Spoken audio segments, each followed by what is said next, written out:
ายดีพ่อแม่พี่น้องป้องปายประชาชนเนาะ FC ทางช่องผมภูมิ Channel เนาะวันนี้ผมภูมิก็สิมาตามแนวทางสำหรับหวยฮานอยพี่น้องเนาะของวันที่27นะครับเนาะนี่ตัววันที่27เนาะให้เด่น901เนาะพี่น้องเนาะแต่ว่าเจาะบ่เข้าเนาะพี่น้องเนาะนี่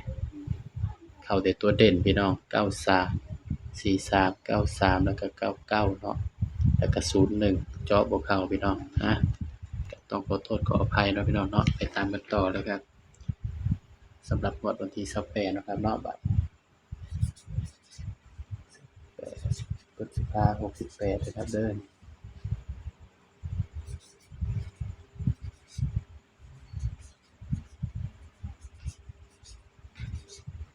จะ3น้อยนะครับเนาะก็ให้3น้อยเด้อพี่น้องเด้อแล้วมาตัวเลขกับเพียงแนวทางนะครับเนาะมีเข้ามีหลุดพี่น้อง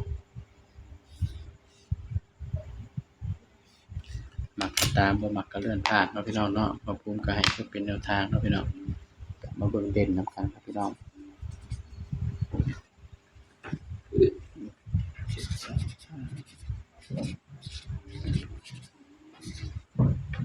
สำหรับเด่นผู้อื่นนะครับเนาะ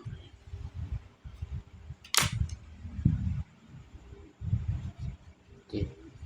8 9เด่น7 8 9เลยครับเด้อเด่น7 8 9เนาะพี่น้องเนาะบัดนี้ก็สำหรับมาจากชุดเด่นเหมือนกันพี่น้องให้เด่น7 8 9เนาะก็มาจับ7ก่อนพี่น้อง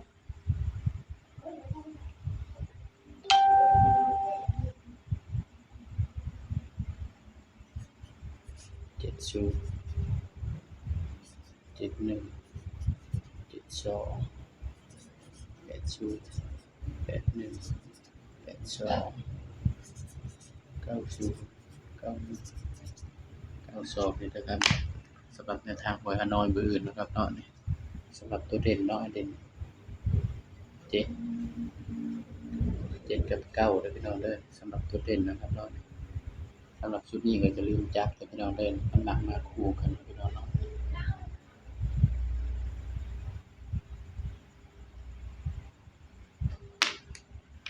นี่เนาะสำหรับชุดนี้อย่าลืมไปจับเด้อพี่น้องเพราะว่ามันมักมานำกันเนาะพี่น้องเนาะ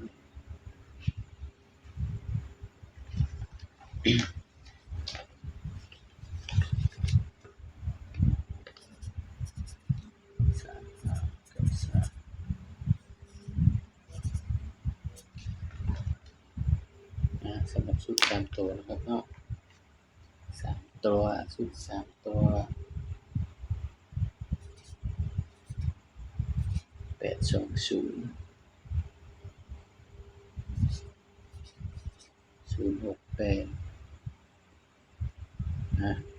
มักก็ตามเด้อครับเด้อนี่บ่มักก็เลื่อนผ่านเนาะพี่น้องเนาะบ่ภูมิก็ให้เพื่อเป็นแนวทางเท่านั้นเนาะพี่น้องเนาะ